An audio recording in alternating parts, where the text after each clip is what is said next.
Hey, what's up guys, and welcome back to today's build where we are going to be building the simplest, easiest, most affordable floating shelves that you could possibly think up. Now these do not require any crazy expensive specialty brackets. This does not require an immense amount of knowledge regarding woodworking, nor does it require thousands of dollars worth of tools. And we're not going to cheat the system and make these shelves kind of float, where we see a bunch of parts and pieces holding them up. No, I'm talking true floating shelves with beginner knowledge and beginner tools. At the end of this, you're gonna have shelves that you absolutely love and you can be proud of. So, let's get into it.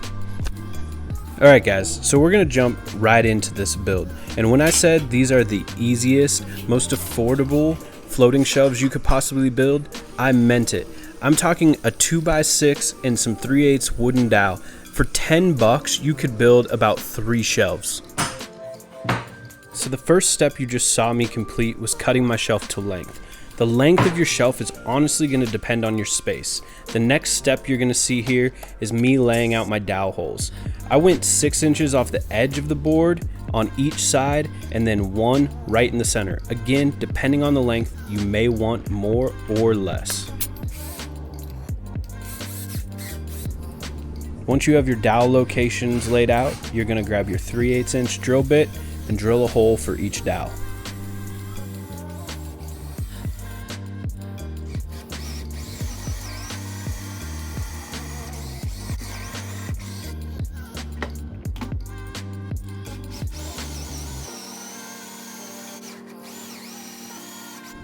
Now that I had the dowel holes drilled, I found the easiest way to get the correct dowel length was to take the dowel, insert it into each hole, make a mark, and then cut to length.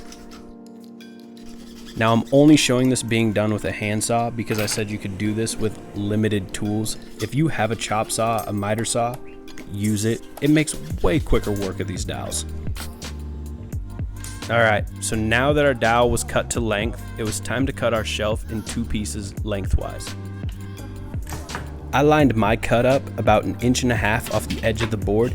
You want to make sure when you make this cut, you pass through the dowel holes so there's actually a hole on each side of your shelf.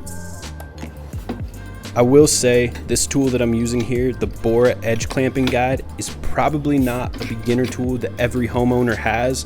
I will say it makes cutting straight lines with your circular saw incredibly easy. It's not very expensive, and I'll link it in the description below, but you could do this with a straight piece of wood and a few clamps. With my shelf cut in 2, I laid it on edge and numbered the corresponding holes. This way, I ensured I had it put together correctly when it was installed.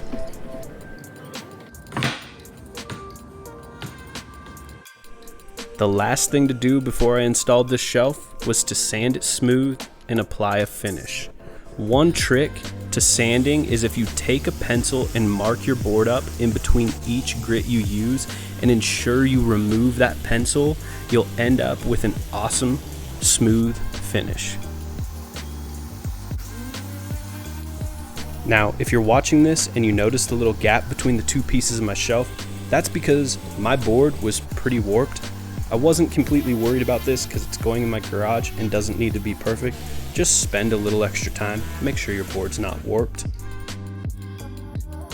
My camera died while I was applying the finish, and I didn't capture transferring my stud marks over to the back portion of my shelf for pre-drilling my attachment holes. I'll make a quick video, it's super simple to do. So with the back bracket attached to the studs, all you need to do is take your dowels and your front piece of shelf and slide them into the corresponding holes.